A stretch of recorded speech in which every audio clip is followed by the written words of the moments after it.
tenerlos a todos ustedes aquí, ver la convocatoria enorme que ha tenido esta actividad, y sobre todo una gran alegría contar hoy con la presencia de Clarina Pertiné.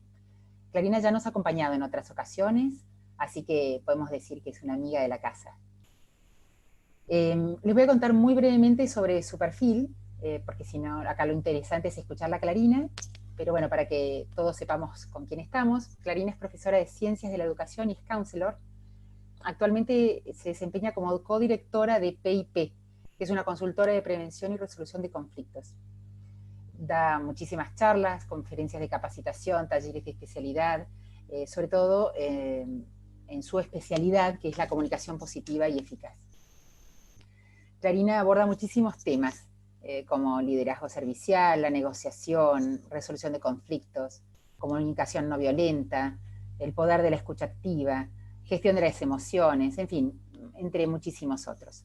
Y esta tarea la realiza tanto en empresas como colegios y diversas instituciones públicas y privadas que la convocan con este fin. Como habrán visto ya en el chart con el que los recibimos, van a poder hacer preguntas. Las preguntas van a ser a través del chat y van a ser contestadas al final de la actividad. Clarina va a tratar de responder lo más posible, pero bueno, es probable que no pueda llegar a contestar todo porque tenemos un tiempo acotado y somos realmente muchos.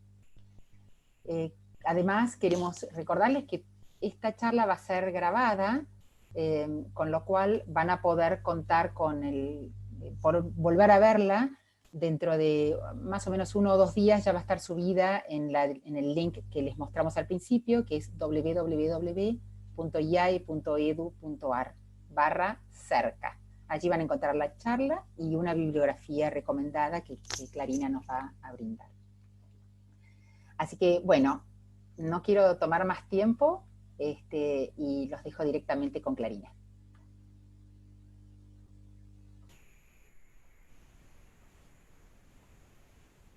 Clarina, ¿nos escuchás? Los escucho, no te veo a vos, Ana. Porque hay muchas cámaras prendidas. Ya vos, si querés empezar, y ya van a ir apagando a medida que como Bueno, les hemos pedido. muy bien.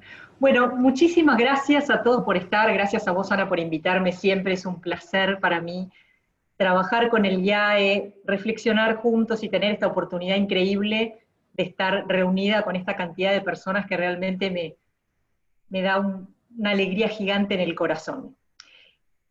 No voy a hablar específicamente del coronavirus o en el contexto del coronavirus, en la comunicación eficaz, que es el tema de hoy, es comunicación positiva y eficaz, porque pienso que la comunicación siempre sirve para todos los ámbitos de la vida y cada uno va a saber cómo adecuar esto a la cuarentena, al confinamiento obligatorio que estamos viviendo y que nos cuesta, pero que también es un tiempo muy especial para cosechar frutos de aprendizajes y de sabiduría que seguramente después vamos a poder disfrutar. Entonces, para empezar, lo que les decía a Ana un poco al principio es, hagamos como si esto fuera una charla de café, ¿no? Estamos juntos en el living de la casa de ustedes, en el living de mi casa, conversando, compartiendo conocimientos, ideas, intercambiando y aprendiendo juntos. Por eso no se preocupen tanto por tomar apuntes ni nada de eso, hagamos un cara a cara dentro de lo posible y empecemos a charlar sobre cosas que realmente nos involucran a todos los seres humanos, como es la idea o la intención de comunicarnos cada vez mejor, de tener cada vez más herramientas útiles para construir vínculos interpersonales profundos y significativos, que es lo que a todos nos hace bien. Entonces, lo primero que quiero hacer acá es clarificar el marco en el que nos vamos a estar moviendo y las palabras que vamos a estar usando. Porque clarificar el marco hace que dejemos de lado la ambigüedad y podamos entender lo que decimos cuando decimos algo, lo que queremos decir. Entonces, el marco elegido para esta charla es un marco teórico que proviene de una terapia cuyas siglas en inglés son ACT, ACT, que es la terapia de aceptación y compromiso. De ese marco teórico partimos. La terapia de aceptación y compromiso nos propone el siguiente esquema. Nosotros tenemos valores, metas y acciones comprometidas. Y define la ACT, define la eficiencia, que nosotros vamos a usar acá como sinónimo de eficacia, define la eficiencia entonces como estar alineado con nuestras metas y con nuestros valores. Es decir, si para mí, por ejemplo, la amistad es un valor, una meta puede ser convertirme o ser un buen amigo, una buena amiga. Y las acciones comprometidas que yo llevo adelante para cumplir con mis metas y mis valores puede ser llamar a mi amigo o a mi amiga una vez por semana, estar atento cuando esta persona me llama y escucharlo con todo mi corazón, con toda mi atención. Y entonces las acciones comprometidas van a estar tendiendo a eso, ¿no? Van a estar alineadas con mis metas y mis valores. Si para mí, por ejemplo, la solidaridad es un valor, bueno, mi meta será ser una persona solidaria y mis acciones comprometidas serán anotarme como voluntaria en una ONG o donar alimentos no perecederos a un comedor escolar, por ejemplo. Entonces, este es el marco donde nos vamos a mover, y es un marco espectacular. ¿Por qué? Porque nos ayuda a no necesariamente juzgarnos, y calificarnos o descalificarnos. Por ejemplo, si no estoy del todo alineada con mis metas y valores, en vez de decir soy tonta o perezosa o irresponsable y descalificarme, lo que puedo hacer es una pregunta. Es decir, las acciones comprometidas que estoy llevando adelante, ¿me sirven para alcanzar mis metas y tienen que ver con mis valores? La pregunta, acá me van a escuchar muchas veces hablar de la pregunta como una llave maravillosa, ¿no? Que abre puertas increíbles. Siempre en una comunicación eficaz vamos a usar la pregunta para abrir mundos, para abrir posibilidades de diálogo que son a veces desconocidos y milagrosos, ¿no? Son instancias milagrosas. Entonces, la pregunta puede ser, por ejemplo, ¿mis metas, las que hoy tengo, son realistas? Porque quizás no estoy alineada con mis metas y mis valores porque tengo metas poco realistas.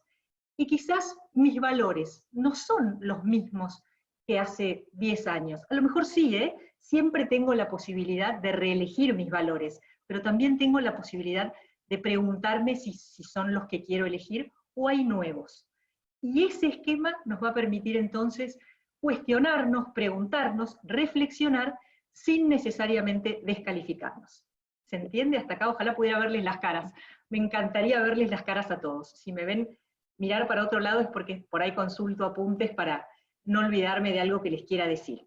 Entonces, la gran pregunta acá, desde este abordaje terapéutico por un lado y teórico por otro, la idea es preguntarnos qué acciones comprometidas me alejan de la persona que quiero ser y cuáles en cambio me acercan a la persona que quiero ser. Y eso evita toda descalificación y me ayuda a ser humilde y a revisar el marco en el que me estoy moviendo. Eso por un lado. Por otro lado, vamos a estar hablando todo el tiempo de cosas que hacen bien, ¿no? Herramientas que sirven para la comunicación positiva y eficaz. Algo que sirve mucho es preparar el corazón. Esto es un diálogo que está en el libro El Principito, donde dialogan el zorro y el principito, y el zorro le dice algo así como: si vienes, por ejemplo, a las 4 de la tarde, empezaré a ser feliz desde las 3. A las 4 estaré inquieto e intranquilo, conoceré el precio de la felicidad. Pero si no sé cuándo vienes, no podré preparar mi corazón. Los ritos son importantes, dice el zorro. Y el principito le pregunta, ¿qué son los ritos? Bueno, los ritos son todo aquello que hace que un día no sea igual a otro día, que una hora no sea igual a otra hora. Entonces, preguntémonos otra vez la pregunta, ¿cuáles son los rituales, los ritos que nosotros utilizamos o tenemos a mano para preparar el corazón para el encuentro? Porque de eso se trata cuando hablamos de comunicación positiva y eficaz. Preparar encuentros que sean productivos, que sean constructivos para el vínculo. Entonces, ¿cómo nos preparamos? Muchas veces pasa, o por lo menos en mi opinión, que la espontaneidad está como sobrevaluada, ¿no? Está muy bien ser espontáneo, nadie puede decir nada en contra de eso, pero a veces esa espontaneidad se piensa o se siente como algo sin filtro, ¿no? Yo tengo que decir todo lo que pienso en cualquier momento, en cualquier circunstancia, sin filtrar nada, casi histriónicamente, ¿no? Y me pierdo la posibilidad de respirar hondo y preparar el corazón filtrando algunas cuestiones. No está mal filtrar. Preparar todo aquello que nos importa, sobre todo las conversaciones difíciles, ¿no? Aquellos diálogos que prevemos que van a ser difíciles necesitan una preparación especial. Entonces, preparar el encuentro. preparar el corazón, como decían el Principito y el Zorro. Destinar algún tiempo, ¿no? Fijarnos dónde, cuándo queremos tener esa conversación, en qué tono, cuál es el volumen que vamos a usar, cómo va a ser nuestra mirada, preparar el corazón. Después hay una anécdota que siempre rescato porque lo decía mi abuela paterna, a quien yo amaba, también amaba mucho a mi abuela materna, pero esta frase en el caso que les cuento es de mi abuela paterna, que cuando alguien hablaba de un día nublado, por ejemplo, y decía, hoy es un día feo, ella preguntaba, ¿feo para quién? ¿No? Porque para ella los días nublados eran una invitación muy agradable y cordial a quedarse en su casa, a recogerse, a estar consigo misma, quizás hablar por teléfono con amigos y familia, o simplemente ver llover. Le encantaba la lluvia, nada más que eso. Entonces, feo no era un adjetivo que a ella le cupiera, digamos. Entonces, fíjense cómo nosotros podemos incorporar esto a nuestra vida para ser cada vez más precisos con las palabras.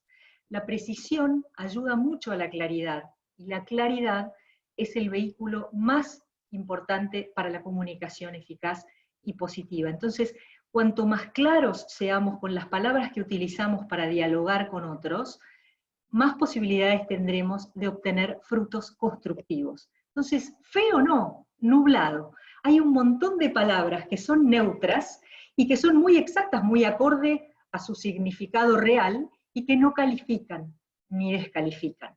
Entonces, en vez de qué feo día, es un día nublado. Quizás para mí es feo, a lo mejor para vos es espectacular, como lo era para mi abuela paterna. Entonces, acuérdense de la anécdota, feo para quién, ¿no? Y amplíenla a todo lo que ustedes quieran y necesiten.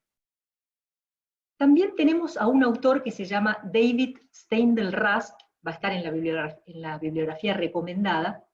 Es un autor que a mí me encanta porque propone algo que a todos nos puede servir, ya que todos estamos convocados a la comunicación efectiva y positiva, ¿no? Y él propone un circuito que es así: sorpresa, asombro, gratitud. La sorpresa lleva al asombro, el asombro lleva a la gratitud, la mirada agradecida, lleva a un nuevo círculo virtuoso, ¿no? De volver a sorprendernos. ¿Para qué nos sirve este esquema? Para mirar a las personas que queremos, a los seres significativos para nosotros, y quizás a aquellos con quienes no nos llevamos tan bien, mirarlos con gratitud. Con gratitud por su mera existencia, ¿no? Por su mera presencia en nuestras vidas, porque siempre son personas que por más que conozcamos mucho, tienen novedades para contarnos, para compartir con nosotros, y cómo puedo incorporar la novedad del otro en mi vida si no me doy a mí misma la oportunidad de renovar mi mirada hacia esa persona, de sorprenderme con sus posibles novedades, de sorprenderme con sus cambios, con su evolución, con sus logros, con lo que dice y con lo que creo que calla. Todas esas son posibles instancias de sorpresa. Esa sorpresa da lugar al asombro y el asombro a la gratitud. Es un poco la carta en blanco, ¿no? Renovar la mirada para que no esté tan saturada de preconceptos que todos tenemos, porque cuanto más conocemos a una persona, más creemos poder adivinarla o interpretarla, cosa que después vamos a ver que no es tan constructivo. Pero bueno, todos somos humanos y a todos nos pasa eso. Entonces, el renovar la mirada hacia el otro, y eso es una acción que me corresponde y que puedo hacer yo, independientemente del otro, ¿no? Yo puedo renovar la mirada, no necesito que el otro cambie para hacerlo. Es un ejercicio personal. Liberarme de todo prejuicio, o por lo menos cualquier preconcepto, correrlo al costado y mirar a esa persona con ojos nuevos, para generar este circuito, este círculo virtuoso del que nos habla David Steindl-Rast y que a mí por lo menos me parece una maravilla, por eso lo quería compartir con ustedes. Bien, otro rasgo, otra característica muy importante de una comunicación efectiva, eficaz y positiva, es saber que el diálogo, si bien es muy importante, no es la única herramienta, ¿no?, para poder conversar con otros o para poder relacionarnos con otros. Hay otras maneras y las vamos a ver. El diálogo, en principio, es una conversación entre dos o más personas, y esto es lo importante, es productivo en tanto sea conducente. ¿Qué quiero decir con esto? si un diálogo me conduce, al tenerlo, a una instancia mejor que aquella en la que estaba antes de sostener ese diálogo, bienvenido sea el diálogo. Es decir, si me conduce, si me lleva a un lugar mejor, es productivo. ¿Se entiende entonces? Un diálogo es productivo en tanto sea conducente, en tanto me lleve a un lugar mejor que aquel en el que estaba antes de empezar el diálogo. Si no es así, es preferible la postergación, es preferible quizás estar atento a otras señales, ¿no? A otras posibilidades, como por ejemplo puede ser un abrazo. A lo mejor esa persona necesita simplemente un abrazo, necesita mi compañía, necesita mi silencio, necesita mi estar al lado, y nada más que eso y nada menos, ¿no? Pero no siempre el diálogo no es una herramienta, no es un arma, ¿no? Para esgrimir y darle en la cabeza al otro con el diálogo e imponerlo. Entonces yo quiero hablar con vos y tiene que ser ahora, en este lugar, sobre este tema y en este tono, porque así es como me siento y esto es lo que necesito de vos. Y si no adherís, estoy exagerando, ¿no? Estoy segura que a ninguno de ustedes le pasa esto, y quizás tengan todos un amigo de un amigo al que sí le pase. Pero bueno, a mí me pasa, así que lo comparto. Puede pasar, ¿no? Que uno quiera tener un diálogo a toda costa, a como dé lugar. Y no es así.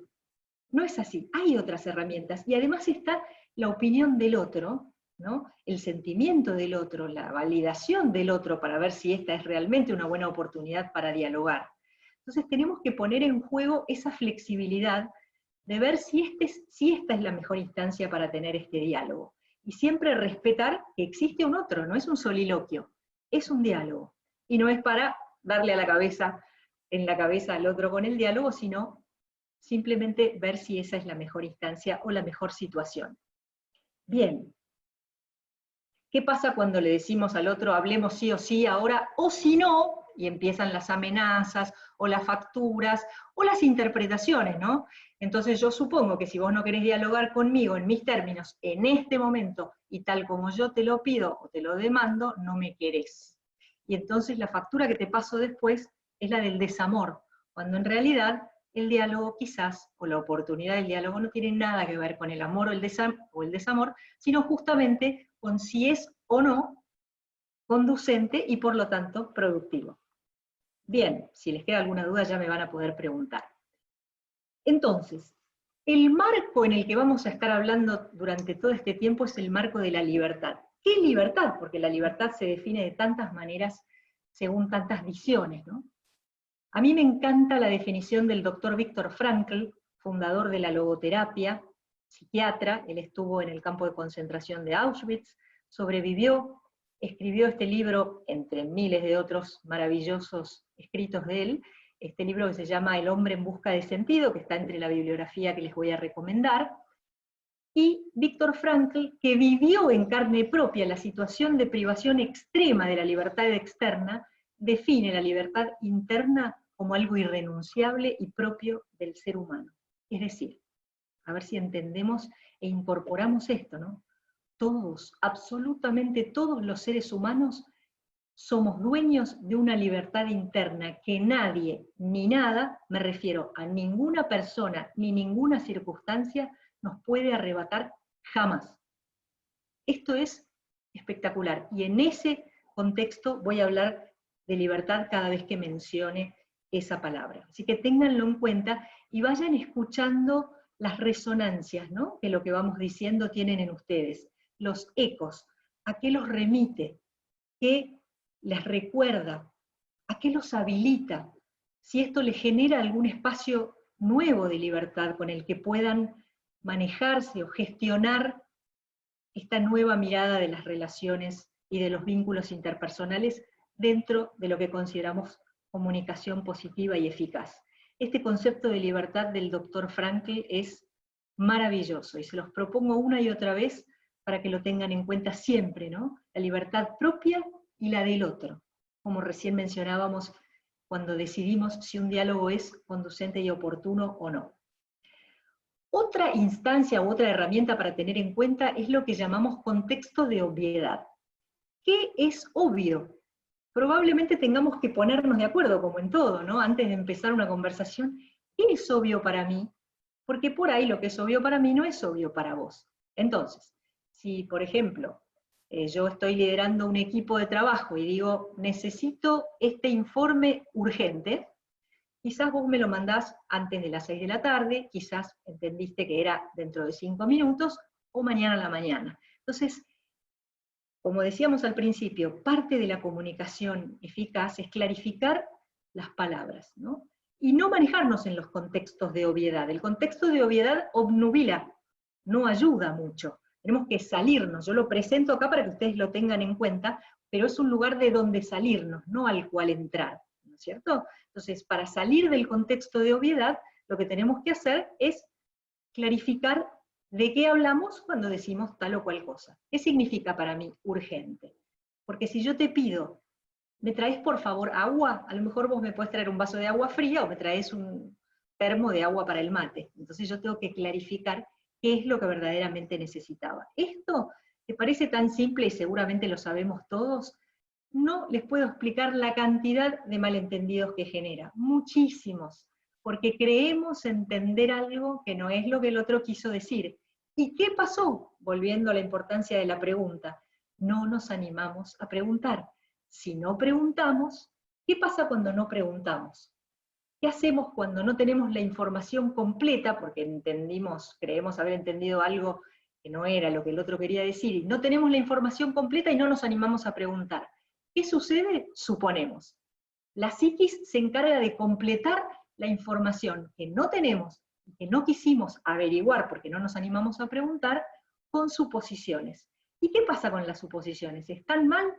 No vamos a decir acá nunca si algo está bien o mal, sino si es funcional, si nos sirve, ¿no es cierto? Entonces, la pregunta sirve siempre porque le da al otro la oportunidad de clarificar lo que quizás a mí no me quedó claro en el diálogo con esa persona.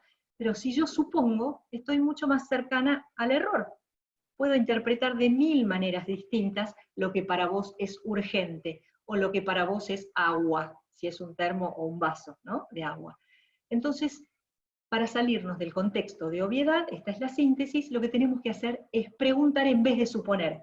Y siempre, recuerden esto, mientras estemos en esta charla, yo siempre voy a estar hablándoles, no solamente de libertad, sino de un movimiento que es muy personal. Esto es para ustedes, no es para imponérselo a otros, ¿no? Es para que cada uno revise. ¿A qué me estoy refiriendo? Primero me tengo que preguntar si estoy registrando las cosas tal cual pasan. ¿Estoy registrando que no me animo a preguntar? ¿Estoy registrando que me estoy moviendo en un contexto de obviedad?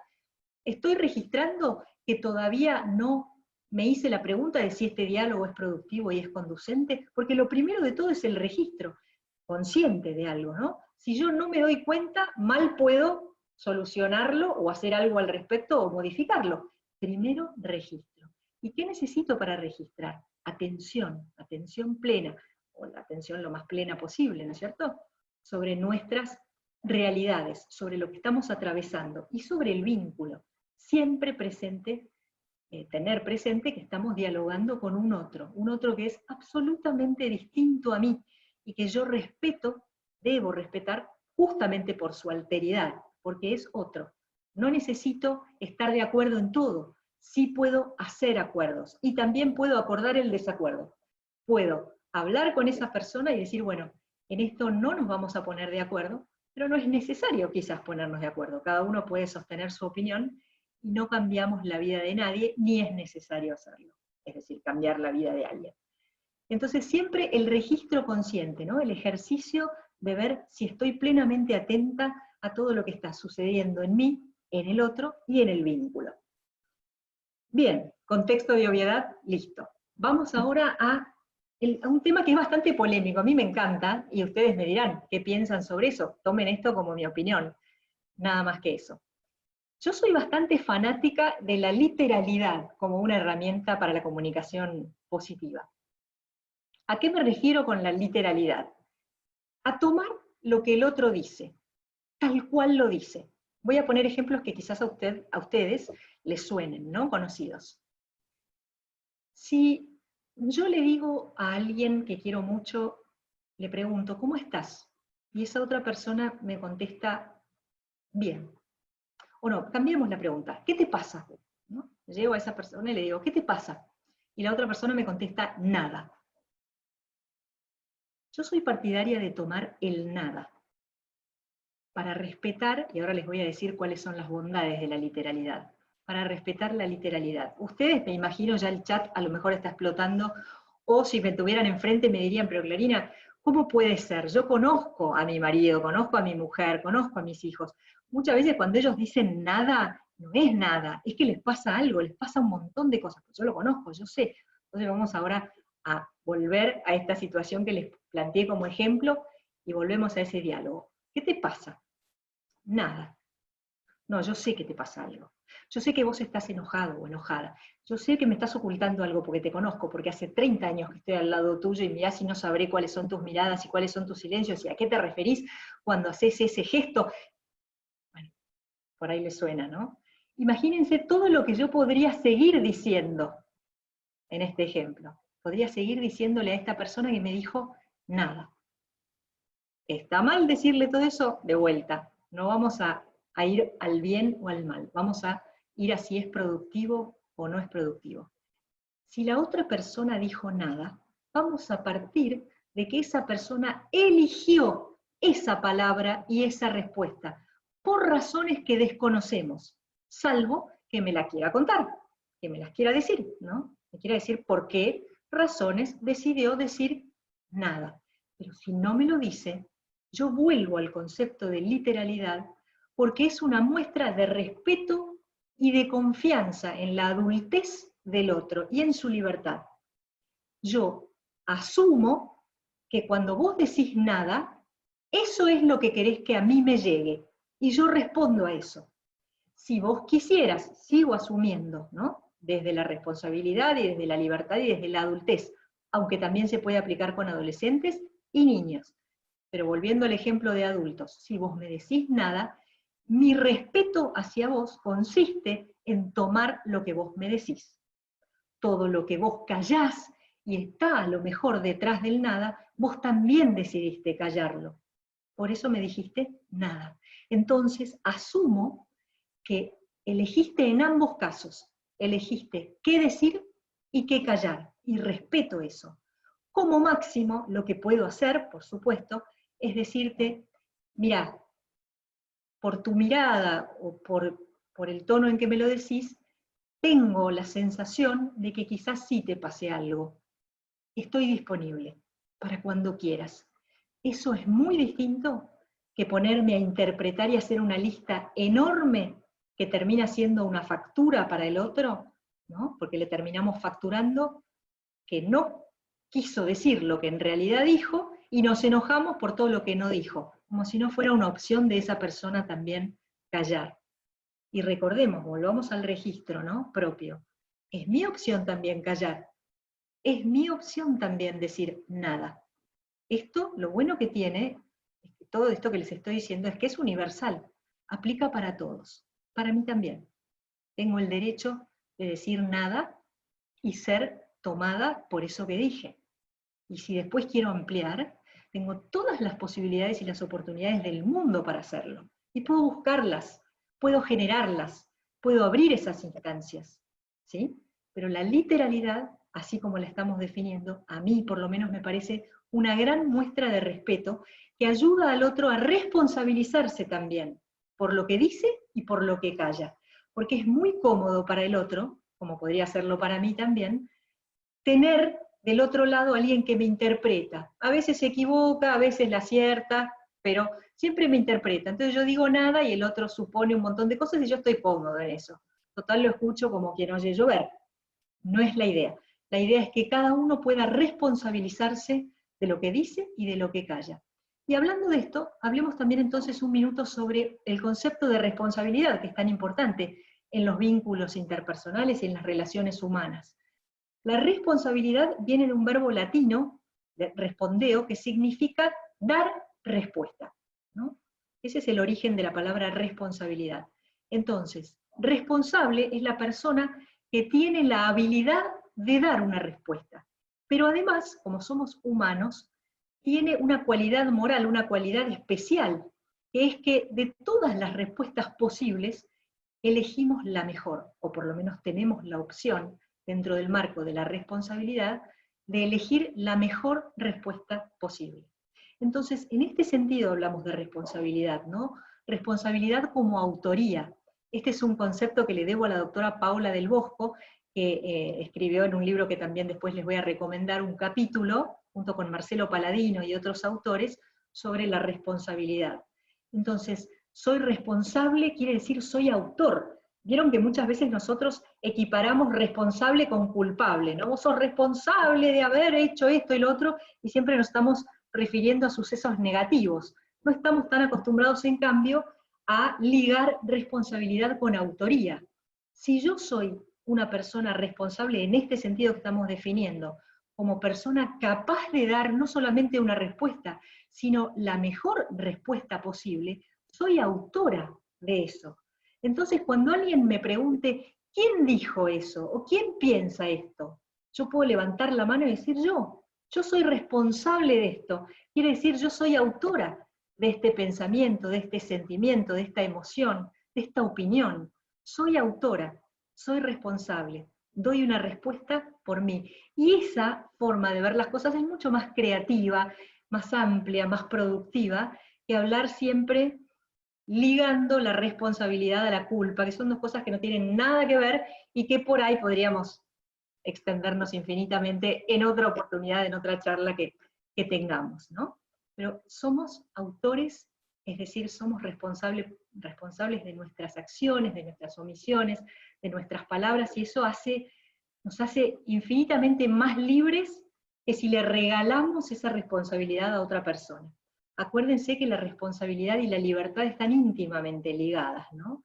Es una característica humana la libertad, como también lo es la responsabilidad como autoría. Yo digo eso, ¿no? Qué bueno poder levantar la mano y decir, soy yo la que lo digo, me considero autora de esto. Bien, de la pregunta hemos hablado como llave que abre, lo tengo escrito en varios lados, se ve que me importa decirles que la pregunta es importante, ¿no? Es importante para clarificar. Pero la pregunta, por ejemplo, cuando nosotros estamos entablando un diálogo o teniendo un diálogo con otra persona y no entendimos bien o creemos no haber entendido del todo, la tenemos que tratar de decir en primera persona, ¿no? Si estoy hablando yo, tengo que decir soy clara, ¿se entiende lo que digo? En vez de decirte a vos, ¿no? ¿Entendiste? Y poner la carga en vos, ¿no? A lo mejor no te carga en absoluto, pero a lo mejor sí te significa una carga. Entonces, pregunto, ¿soy clara? ¿Fui clara? Y después, si sos vos el que me estás hablando a mí, y yo no estoy segura de haberte entendido bien, pregunto eso, ¿estoy entendiéndote bien? También en primera persona, ¿no? Y repito, o reformulo, lo que creo haber escuchado, para ver si lo estoy entendiendo bien. Y eso lo ligo con el concepto de responsabilidad del que hablábamos recién, ¿no? Entonces, no necesito decirle al otro, yo no entendí nada porque no sos claro, o estás equivocado. No, puedo hacerme responsable de lo que yo puedo preguntar, que además es mi derecho, ¿no? ¿Estoy siendo clara? ¿O estoy entendiéndote bien, según sea yo la que hable, o la que escuche y quiera entenderte mejor? Vamos a un tema más. La empatía como habilidad intelectual. Si yo les preguntara, ¿qué creen ustedes? ¿Que la empatía es una habilidad intelectual o un don? Probablemente la mayoría, les cuento porque me ha pasado, muchas veces es una pregunta que suelo hacer cuando doy charlas, la gran mayoría de la gente piensa que es un don. ¿Por qué? Porque tuvieron la experiencia de conocer personas muy empáticas o personas poco empáticas, y entonces todos tenemos una idea de lo que significa empatía o falta de empatía, ¿no? Y tendemos a equipararla con una cualidad personal. Lo es, no es que no, pero en realidad se define la empatía como una habilidad intelectual que todos los seres humanos tenemos, salvo casos específicos de patologías, ¿no?, que impiden la empatía. Después, en otro momento, hablamos sobre esas patologías, pero si no hay patología, es una habilidad intelectual, ¿no?, que todos tenemos, por lo tanto, eso es una excelente noticia, se puede entrenar. Entonces, siempre vas a encontrar en tu vida personas que son más empáticas y personas que son menos empáticas. Y vos podés considerarte en un grupo o en otro, pero igual la podés entrenar, porque es una habilidad intelectual que tenés y que te permite ponerte en los zapatos del otro, ese símbolo que se utiliza tan ampliamente, ¿no? Es lo mismo que decir acercarnos al mundo del otro, transitar el mundo interno del otro, comprendiendo o haciendo todo el esfuerzo posible por comprender cómo concibe su mundo. No es solamente lo que siente el otro o lo que piensa, que es su opinión, sino el marco referencial de esa persona, cómo analiza esa persona la vida, cómo la ve, cómo siente y por qué lo que siente, porque me lo está explicando. Entonces mi actitud empática es mirar todo lo que me diga esa persona desde su óptica, que no es solamente ponerme en su corazón y ver qué siente, es algo más, ¿no? Es ver las cosas tal como esa persona las ve, en el sentido más amplio de la palabra ver el mundo del otro, ¿no? Transitarlo completamente como el otro lo transita.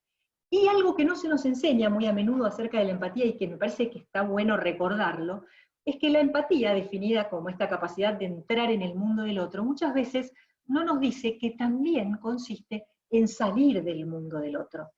Poder salir, la empatía es poder entrar y poder salir. ¿Para qué poder salir? ¿Por qué es tan importante? Porque si no me quedo empastada con el mundo del otro y pierdo la perspectiva, pierdo óptica, pierdo inclusive mi propio punto de vista y también pierdo la distancia óptima, esa distancia que a mí me sirve para poder serle útil a esa persona en la próxima vez, o aquí mismo, en esta conversación, ¿no? Siempre se necesita, ustedes por ahí me preguntarán, ¿y cuál es la distancia óptima? Y bueno, eso hay que trabajarlo de a poco y va cambiando según el estilo de vínculo que tenemos con cada persona, ¿no? Porque hay personas que necesitan más distancia afectiva de otras para poder conversar, hablar o empatizar, y otras que necesitan menos distancia. Lo importante, de nuevo, es registrar esa pregunta.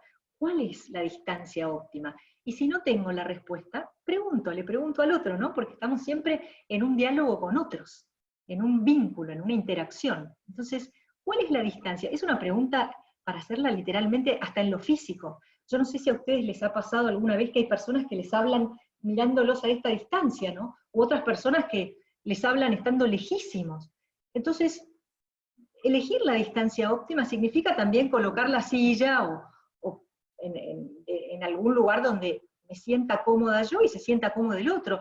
Y si esto no coincide, uno con el otro, la forma de sentirnos cómodos, también se puede preguntar, ¿está bien ahí? ¿O querés que me acerque? ¿O querés que me aleje?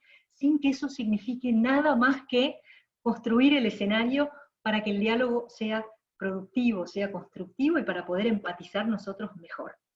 Pero entonces, sintetizando, empatía es entrar en el mundo del otro y también salir, porque si no puedo quedarme, a mí me pasa muchísimo, ¿no? Escucho a veces a otra persona y me quedo pensando, y a veces sueño, ¿no? Con algo que me dijo esa persona, o me cuesta después despegarme de eso para seguir mi vida habitual. Por supuesto, tengo un entrenamiento profesional con herramientas que me permiten hacer esto, ¿no? Pero igual me cuesta muchas veces, porque todos generamos impacto en el otro y estamos abiertos a que el otro genere impacto en nosotros. Eso es parte de la riqueza del vínculo también. A veces padecemos eso, otras veces lo disfrutamos, pero es parte de la naturaleza del vínculo. Así que entrar empáticamente y después poder salir. Para no perder nuestra identidad, ¿no? Nuestra identidad, acá hay otro tema tan importante en los vínculos interpersonales. Nuestra identidad es algo que se va conformando y se va nutriendo y enriqueciendo a lo largo de toda nuestra vida. Y siempre vamos a necesitar testigos significativos de nuestra identidad. Personas importantes para nosotros que nos digan, yo sé quién sos, por lo menos sé quién sos para mí. Y también quizás te puede decir, sé quién sos para otros, sé lo que significás. Yo sé quién sos. Y eso es muy importante. Esa validación que necesitamos de nuestra existencia por parte de nuestros seres queridos, de las personas significativas, ¿no? Para nosotros, de las que colaboran con el con la construcción del sentido que le damos a nuestra vida, esa validación la necesitamos siempre para nutrir nuestra identidad, para fortalecerla, para que nuestra identidad no sea exactamente la misma que a lo mejor hace 10 años, sea una identidad, a lo mejor en los valores y en las metas o en lo que consideremos sustancial, sí, pero ha sido enriquecida esa identidad con el aporte de nuestros vínculos interpersonales, y no solamente de nuestros seres más queridos, sino de aquellas personas que quizás no queremos tanto, pero que tantas veces, o por su ausencia, o por algún conflicto que hemos tenido con ellas, tenemos tanto para agradecerles por lo que aprendimos, ¿no? Aunque sea, quizás aprendimos a darnos cuenta que no queremos tener nada más que ver con esa persona, y que ese vínculo ya nos está resultando tóxico, por ejemplo, ¿no? Pero bueno, siempre algo se aprende de los vínculos. Con lo cual, esta empatía que les propongo de entrar y de salir, que nutre, ¿no? Esta posibilidad de entrar y de salir, nutre nuestra identidad, ¿no? Como personas empáticas, lo tenemos que tener presente a lo largo de toda la vida, para que la identidad nuestra no sea algo estático, sino que vaya modificándose y enriqueciéndose con la interacción. Nuestra identidad necesita, como decíamos, validación. ¿A qué me refiero cuando hablo de validación? Validar significa respetar al otro por el simple hecho de ser una persona, de ser un ser humano, ¿no? Por su dignidad como persona. Yo valido tu persona y la separo en lo posible del problema, o hasta de tus acciones. Los separo. Validar no es lo mismo que convalidar, que significa estar de acuerdo con algo, ni que invalidar, que significa no solamente no estar de acuerdo, sino a veces hasta descalificar. Validar es el respeto por el otro en tanto otro. Y yo puedo validar tu persona sin necesariamente estar de acuerdo con tus acciones. Y puedo decirte empáticamente, mira, sí, fulano, mengana, entiendo perfectamente, o creo entender, por qué decís, por qué sentís así, por qué pensás así, por qué opinás de esa manera, pero no estoy de acuerdo con las acciones que estás llevando adelante, por ejemplo, ¿no? O con lo que estás haciendo, con tu conducta o con tu accionar. Entonces, pero eso no invalida a la persona, no es lo mismo decir, valido lo que te pasa, pero no estoy de acuerdo con tus acciones, que decir, sos un o sos una tonto, estúpida, irrazonable, bueno, y tantos calificativos, no quiero ponerlos más gruesos porque no tiene sentido, pero saben de lo que estoy hablando. En vez de calificar, tengo otras herramientas que son aquellas que estamos explicando ahora. Entonces, validación, ¿no? Validar no me obliga a convalidar y a estar de acuerdo, pero sí me obliga, por suerte, ¿no?, a respetar al otro. Y bueno, de hecho, hay un modelo de negociación en Harvard que propone esto de separar a la persona del problema para poder negociar más eficazmente, ¿no? Si yo tomo todo de manera tan personal que dejo de ver el problema y todo se lo atribuyo a la persona, difícil negociar, difícil dilucidar una posible solución. Bien, otro tema. El refuerzo positivo. ¿Qué significa el refuerzo positivo? El elogio, por ejemplo. ¿Elogiamos lo suficiente o más bien nos quejamos? ¿Qué elegimos? ¿No? ¿Le decimos a la persona que queremos, o a las personas que queremos, les decimos cuánto las queremos? ¿Se los decimos seguido? Y si no les decimos que los queremos porque no es nuestro estilo, por ejemplo, que igual siempre podemos cambiar de estilo, ¿no? Obviamente, somos libres y podemos cambiar. Pero bueno, ¿qué otra cosa puedo hacer para elogiar al otro, no? ¿Puedo aplaudirlo? ¿Puedo llevarle el desayuno a la cama? ¿Puedo, qué sé yo? Piensen ustedes en su propia vida, y son ustedes los que me van a dar ejemplos a mí. Yo lo que quiero es hacerles la pregunta y ayudarlos a que ustedes se la formulen. ¿Elogiamos lo suficiente? ¿Usamos esa herramienta increíblemente eficaz y tan sencilla como decir, qué bueno que estás en mi vida, qué bueno que existís, qué bueno tenerte al lado mío, qué lindo es que tengas un DNI, que seas quien sos, ¿no? Y después también elogiar acciones, por supuesto, qué bueno lo que hiciste, qué genial ese logro, te admiro, qué bárbaro, puedo aprender de vos esto, ¿no? Me encantaría, me enseñaste, ahora soy una persona más rica que hace 2 minutos, porque te escuché y me sirvió lo que me dijiste. Gracias. Ahí volvemos al circuito de la sorpresa, el asombro y la gratitud, ¿no? Y lo linkeamos con esto del refuerzo positivo. ¿Refuerzo por qué? Porque bueno, si hay una conducta que fue muy buena, yo la refuerzo con el elogio, ¿no? Y a veces no son solamente conductas, como les digo, es simplemente elogiar la existencia del otro, su mera presencia en mi vida, que no es menor, es inmenso, y nos lleva a la gratitud. Estoy mirando el reloj, no me quiero pasar. Bueno, la escucha atenta. ¿Cuáles son las características de la escucha atenta? Miles, daría para un montón de talleres más y mucho tiempo más compartido que no tenemos hoy. Pero la escucha atenta es una escucha principalmente no ansiosa. Todos tenemos derecho a estar ansiosos, y ni les cuento en esta cuarentena, estamos todos requete ansiosos, o más de lo habitual. Pero, si quiero escuchar atentamente al otro, ¿qué es lo que tengo que hacer? Dejar de lado un rato la ansiedad que me lleva a preguntar por curiosidad o por ansiedad, justamente, ¿no? Y si la persona está abriendo su corazón, o me está contando algo que es importante para ella, para esa persona, yo dejo un rato de lado esas preguntas, y después me fijo si se las quiero hacer, porque a veces cuando dejo hablar a la otra persona la suficiente cantidad de tiempo como para que se explique, para que diga todo lo que tenía para decir, a veces mis preguntas caen, ya están respondidas, ya fueron contestadas. Entonces, retener, ¿no? Sostener un rato, que también nos ayuda a entrenar la paz, ¿no? Esto de contar hasta 10, respirar hondo, es tan sabio, ¿no? Retengo la pregunta, no porque no te la pueda hacer, te la puedo hacer en cualquier otro momento, pero no mientras te escucho. Y si en todo caso te hago una pregunta, que esa pregunta sea específicamente para ayudarte a vos a profundizar cada vez más en tu experiencia. ¿En qué experiencia? Esa que estás compartiendo conmigo, lo que me estás contando, ¿no?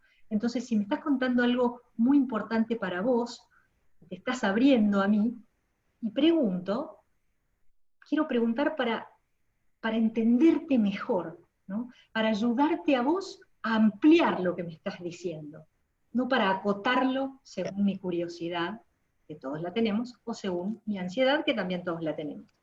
Así que esta es la escucha atenta, sin autorreferencialidad. ¿Vieron que muchas veces pasa que alguien nos cuenta algo y le decimos, ah, sí, me pasó lo mismo, y lo decimos con toda la intención de ser empáticos, ¿no? Para que el otro se sienta que tiene un par, un compañero de aventuras o de situación. No, no es lo más recomendable. No pasa nada si lo hacemos, ¿no? O a lo mejor sí pasa algo y nos vamos a enterar porque el otro nos dice, para un minuto, déjame que te cuente, ¿no?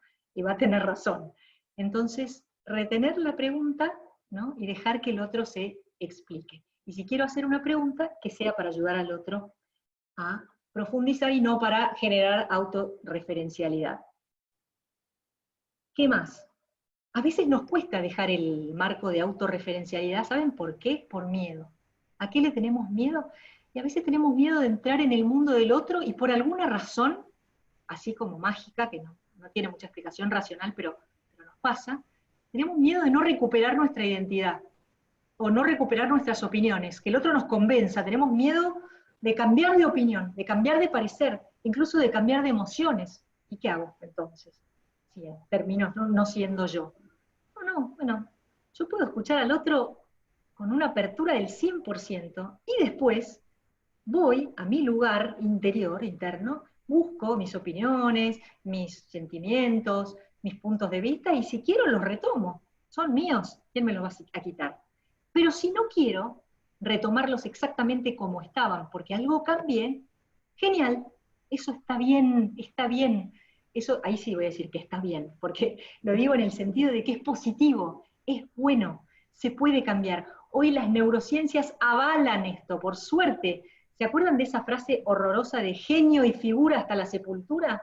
Donde tenías que ser la misma persona desde que nacías hasta que te morías. Ya no corre más, por suerte. Fíjense yo siento que estoy abriendo ventanas cuando hablo de esto, ¿no? Para mí misma, ojalá para ustedes también. Cuánta mayor libertad nos da el saber que podemos cambiar, y voy a ser más precisa, hasta el último segundo de nuestras vidas podemos cambiar. Desde el primer suspiro hasta el último segundo de nuestras vidas, hasta el último aliento, podemos cambiar. ¿Qué podemos cambiar? Todo lo que nos propongamos cambiar. ¿Nos va a costar horrores? Sí, seguramente. O no tanto, veremos, depende de lo que querramos cambiar. Hay otros que nos pueden ayudar a cambiar también. Todo esto se hace con otros. Esa es la maravilla de la naturaleza humana. Es una naturaleza en relación, una naturaleza de a dos, y de a muchos en cuanto a familia, sociedad, ¿no? Tenemos referentes a quienes acudir cuando dudamos, o cuando no sabemos cómo hacer para cambiar. Tenemos terapeutas, tenemos amigos, tenemos pares, tenemos hijos. A veces un bebé, un niño nos ayuda a cambiar, sin decir nada, solamente por estar presente en nuestra vida.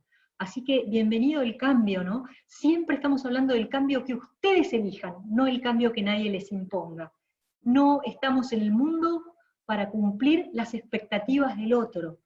Podemos cumplirlas si queremos, siempre y cuando tengamos claro cuáles son esas expectativas y podamos calibrar si queremos hacerlo o no.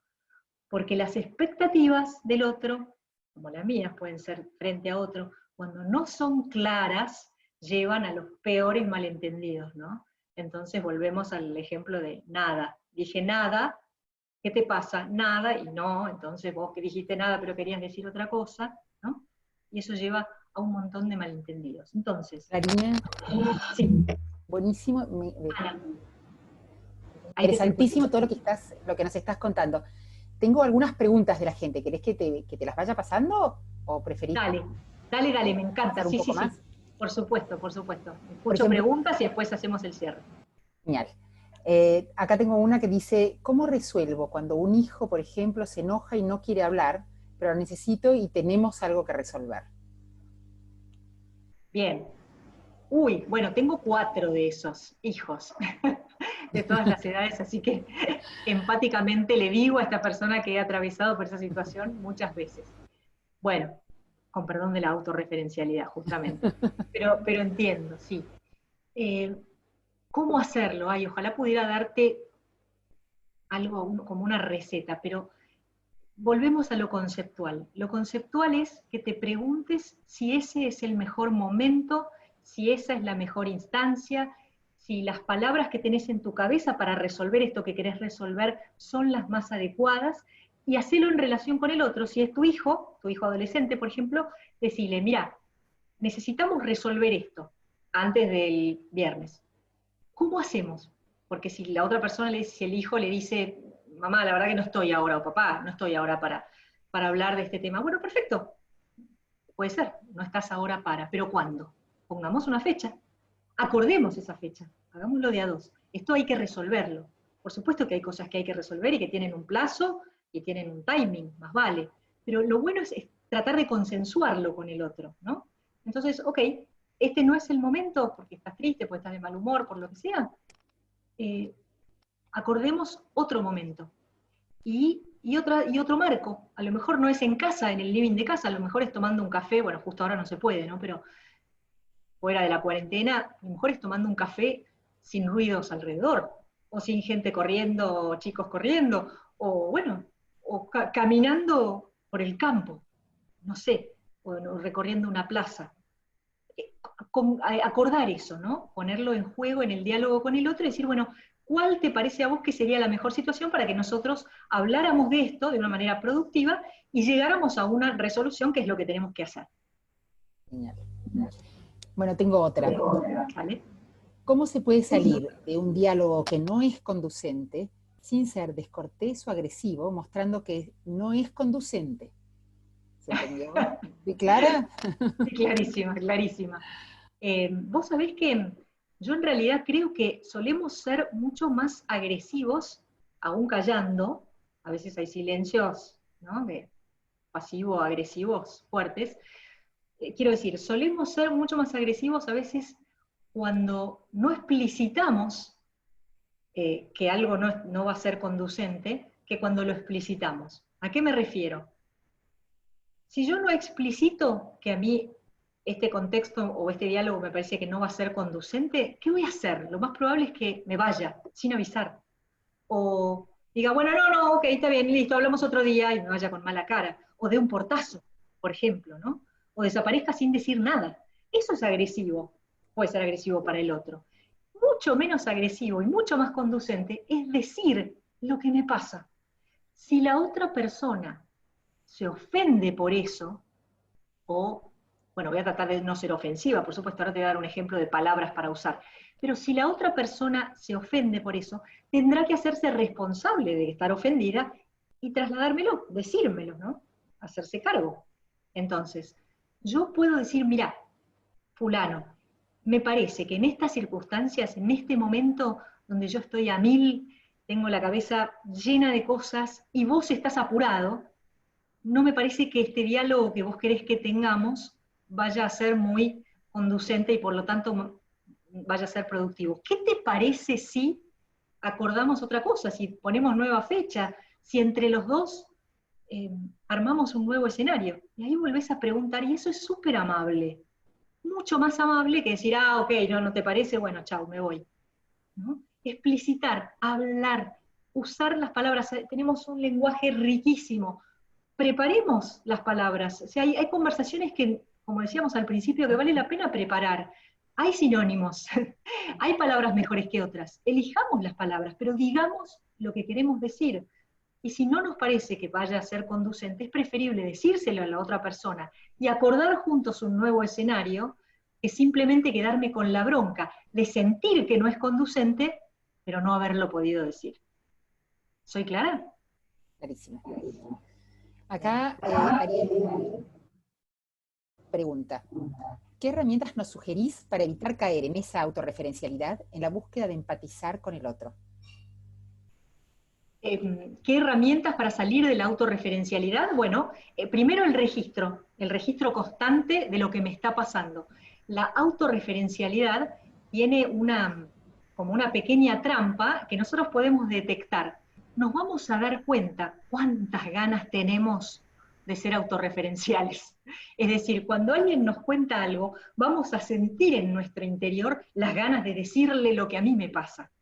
Eso es bastante evidente. Si ustedes están atentos y registran su propio interior y están en contacto con este registro consciente, van a ver que tiene hasta manifestaciones físicas, porque es ansiedad, es ganas de decir, y nervios, posturalmente se van a dar cuenta de que ustedes ya están como para intervenir, como para decir algo.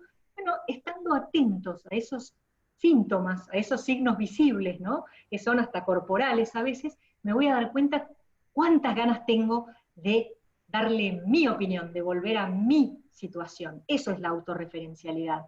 Entonces, ¿qué herramienta? Respondiendo a la pregunta, el registro. Cuando yo registre que estoy por ser autorreferencial, porque me muero de ganas de decirte lo que yo opino, lo que yo siento sobre esto, lo corro. Lo callo, lo sostengo, lo retengo.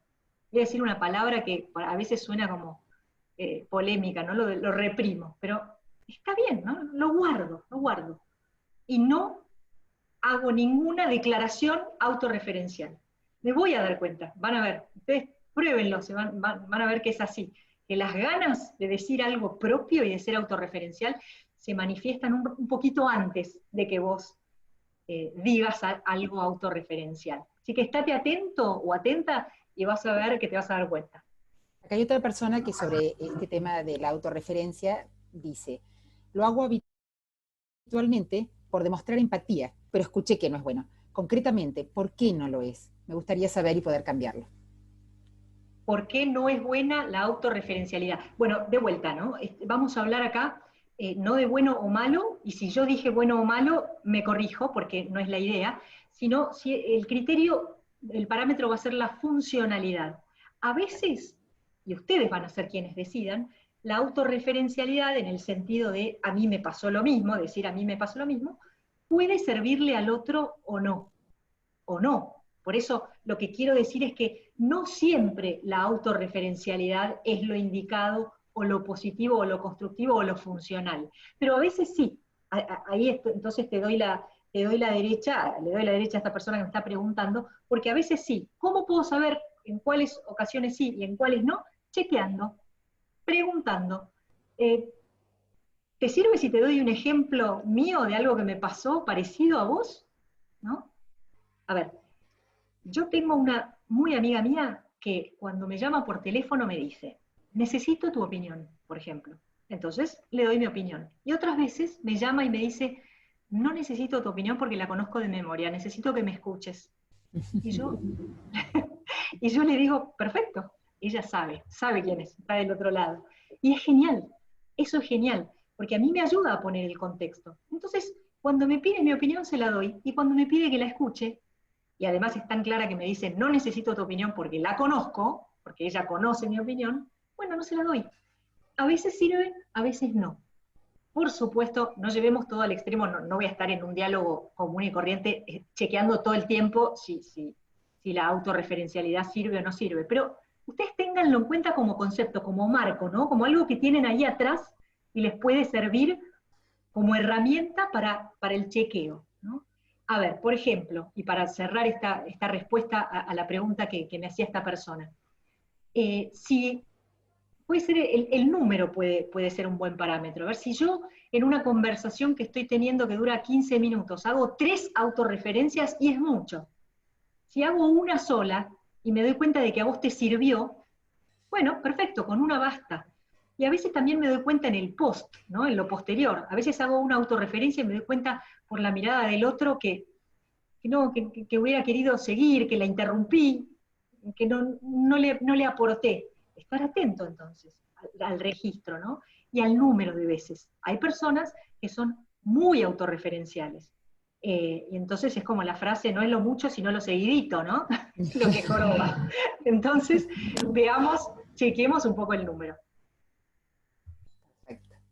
Karina, acá tengo una persona que pregunta, ¿qué opinas vos? Si la comunicación efectiva, ¿existen 3 componentes o 4? Y hace una enumeración de esos 4 componentes.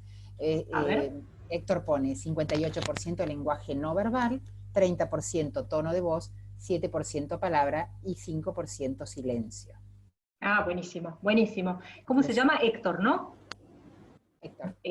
Bueno, le cuento a Héctor y les cuento a todos. Hay una disparidad enorme de porcentajes que se le atribuyen o se le adjudican a las palabras o al lenguaje gestual, ¿no? Que es el lenguaje no verbal.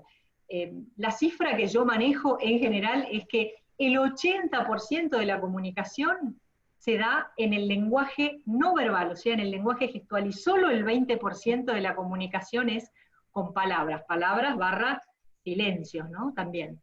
Pero componentes hay un montón. Ahora, si me preguntas por estos 2 componentes principales, que son el lenguaje verbal o el lenguaje gestual, transmitimos mucho más con lo gestual que con lo verbal. Pero estaría bueno invertir, no sé si, no, invertir no, emparejar un poco eso, ¿no? ¿Y cómo? Bueno, si nuestras palabras pudieran ser cada vez más claras, menos ambiguas, más neutras en el sentido de no calificar o descalificar, bueno, entonces el lenguaje verbal tendría cada vez mayor incidencia en las personas, ¿no? Pero bueno, el lenguaje gestual, por ahora, hoy en día, tiene una incidencia muchísimo mayor. Es mucho más lo que nos llega de los gestos del otro, de su lenguaje verbal, que de lo que nos dice. Por eso se dice siempre esto de que un ejemplo vale más que 1000 palabras, ¿no? Porque es lo que el otro ve, no tanto lo que escucha, ¿no? Lo que el otro ve en el otro actuando, ¿no? En su corporalidad. Por supuesto que si hay coherencia entre las 2 cosas, estamos hablando de la situación óptima. Una pregunta más, y yo te diría que es la última, porque bueno, ya nos hemos pasado como 10 minutos o 15. Wow, realmente ha sido muy interesante, así que no queríamos cortar. Bien. Y nos quedaríamos un montón de tiempo más, pero bueno, ya habrá otra ocasión en la que podamos, si Dios quiere, ampliar. Sin duda.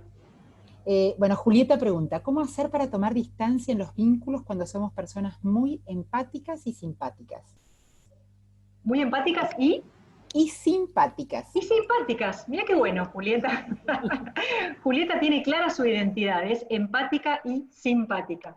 Bueno, se trabaja, Julieta, hay que trabajar la distancia óptima. En general está bueno trabajarlo en terapia, muchas veces, pero a veces se practica preguntándole al otro si esa distancia es la correcta, ¿no? Para poder salir del mundo del otro. Acordate que lo que dijimos bueno, lo estás diciendo vos, de la empatía es que es la habilidad de entrar en el mundo del otro y de poder salir. Ese poder salir es lo que genera la distancia óptima.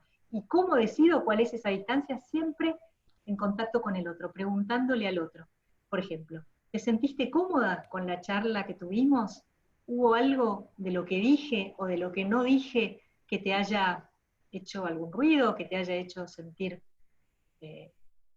desconcertada o confusa? Pregunten, pregunten, pregunten. No se puede construir conceptos cuando estamos hablando de vínculos interpersonales, conceptos que sean rígidos y solamente personales, ¿no? Hay que ponerlos en juego y chequear a ver si está bien esto con el otro, ¿no? Si es funcional, quiero decir, si sirve, ¿no? Porque por ahí lo que me sirve para un vínculo, la distancia óptima con un vínculo, no es lo mismo que la distancia óptima con otro vínculo. Entonces, registrar una y otra vez, estamos hablando de vínculos interpersonales. Entonces, todos los conceptos que tienen que ver con la comunicación positiva y eficaz se construyen con el otro, con el feedback del otro. ¿Y cómo obtengo el feedback del otro? Pidiéndolo. ¿Y qué palabras utilizo? Las mejores que encuentre. Siempre las mejores que encuentre. ¿Y cómo sé que esas palabras son las mejores? Chequeando con el otro. Y así, ese es el círculo virtuoso, ¿no? Que sucede en todos los aspectos de la comunicación. Si Julieta, vos, además de empática, sos simpática, vas a disfrutar mucho de ese rato de empatía con el otro, y el otro va a disfrutar mucho también de tu presencia. Y probablemente te cueste más salir que entrar, ¿no? Pero bueno, cuando salgas lo vas a hacer desde, o lo podés hacer desde este lugar, ¿no? Preguntándole al otro qué tal se sintió en la conversación con vos, y si hay algo que esa persona te quiera aportar de lo que hiciste o de lo que dejaste de hacer para enriquecerte vos y ser cada vez más amplia en tus comunicaciones con esa persona, las que tengas con esa persona en el futuro y con los demás también. Bueno, Clarina, te agradecemos muchísimo. Este rato ha sido súper, súper interesante, enriquecedor. Hay varios mensajes de agradecimiento, así que te los transmito. Y bueno, a todos les digo que nos encontraremos en la próxima ocasión, que ya se les enviarán las invitaciones como han recibido esta misma. Y vamos a mandarles también una encuesta por mail sobre esta actividad para que por favor nos den su opinión. A nosotros nos enriquece mucho, quienes son habitués nuestros ya lo saben. Y esta charla queda grabada y va a ser subida, como dijimos al principio, para los que se sumaron al final o en otros momentos a la charla, para que lo sepan, en nuestra página en www.iae.edu.ar/cerca. Ahí van a encontrar la grabación, probablemente a partir del viernes, y la bibliografía recomendada por Clarina. Así que bueno, Clarina, muchísimas gracias. Bueno, esperamos tenerte pronto de nuevo. Dale, gracias Ana, muchísimas gracias por esta nueva invitación, realmente me siento parte de la casa, como vos dijiste al principio. Les agradezco a todas las personas que están del otro lado, tengo caras queridas y conocidas que imagino del otro lado y que sé que están, y a todas las demás, a las personas que no conozco y que están también ahí, les agradezco infinitamente a todos y les doy la bienvenida a mi vida y a mis contactos para que puedan consultarme lo que quieran y cuando quieran. Y termino diciéndoles algo, bueno, me quedaron 1000 cosas que me encantaría compartir con ustedes, pero será para otra vez. Acuérdense de esto, si algo se llevan de esta charla es que los seres humanos somos personas libres, en el sentido que define Viktor Frankl la libertad, y que somos personas a quienes nuestra historia comunicacional, como nuestra historia familiar y personal, nos condiciona, sin duda, pero no nos determina, no nos determina.